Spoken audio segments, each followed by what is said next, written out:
This is mouthbuzz. While most people wait for flights by scrolling or sipping bad coffee, one of us ran a full-blown observational study in the Uluru departure lounge. The findings? Tourists are curious creatures and terrible customers. Join us as we unpack what really doesn't sell in airport terminals and what strange businesses might actually thrive there.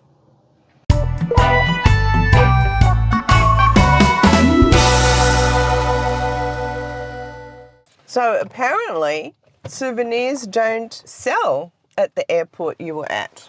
Well, do you know, being a bit geeky... Yes, you acknowledge that you are a geek. Being a bit geeky.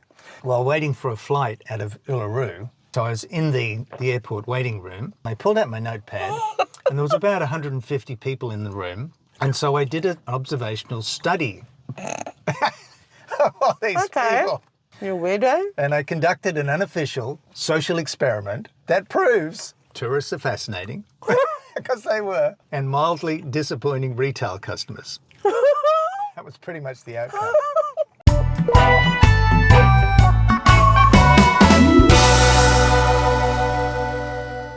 What I looked at was, at the gate, it was like a senior safari, right?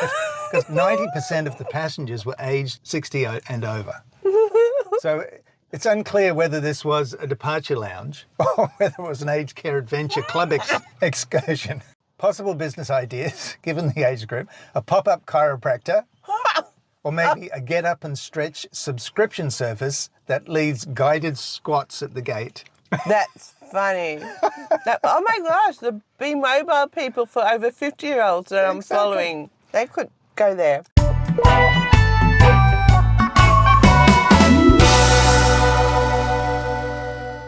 Now, 60 to 80% of the males, the men in the room, were overweight versus 20% of the females. Isn't that interesting? So maybe the women are still walking Uluru's base walk, while the men walk directly to the buffet and then taking a long rest. Business idea: cargo compression shorts. Stylish and forgiving.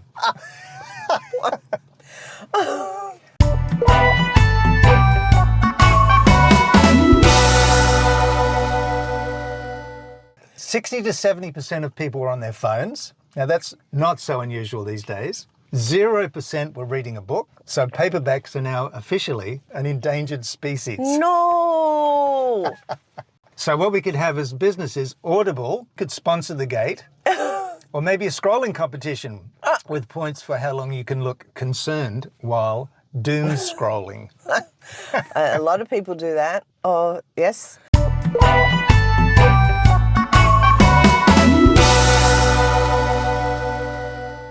So there was very few people in the gift shop and a couple of people in the cafe. So basically nobody was shopping. So how about delayed departure group therapy? Come process your life choices and your travel ones now with herbal tea. That's a great idea, especially after a holiday. I used to do tour guiding, and my goodness, people get angry after having a holiday together. Oh, right, the closeness and... Yes, yes. Sharing a hotel room, can't go anywhere separately.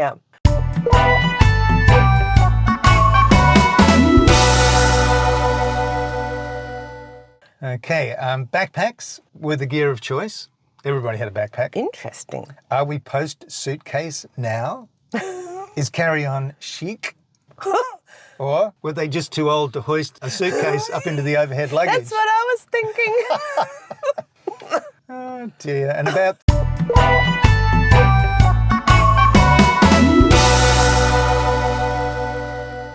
30% of people were wearing clothes with strong colours like reds and oranges and greens. The rest blending into airport chairs like camo. That's camouflage, by the way.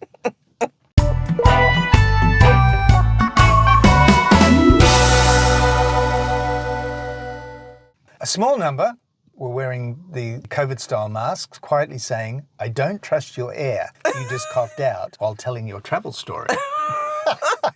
People are still wearing masks. Interesting.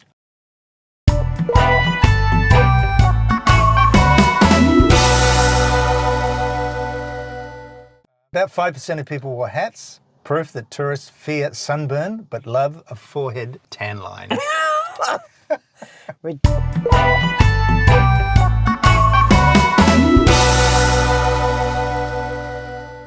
That's So, funny. if the cafe can't sell a single croissant and the souvenir shop only customer is the guy who needs gum, what should go into an Outback airport lounge? No idea. Luxury foot massage station? Oh, yes, please. Live wildlife photo booth with a very tired kangaroo?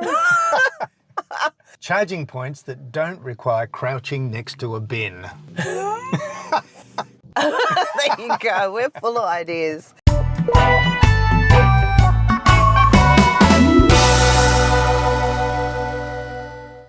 Subscribe to stay in the loop, and next time you're stuck in an airport, maybe you can run a people-watching experiment.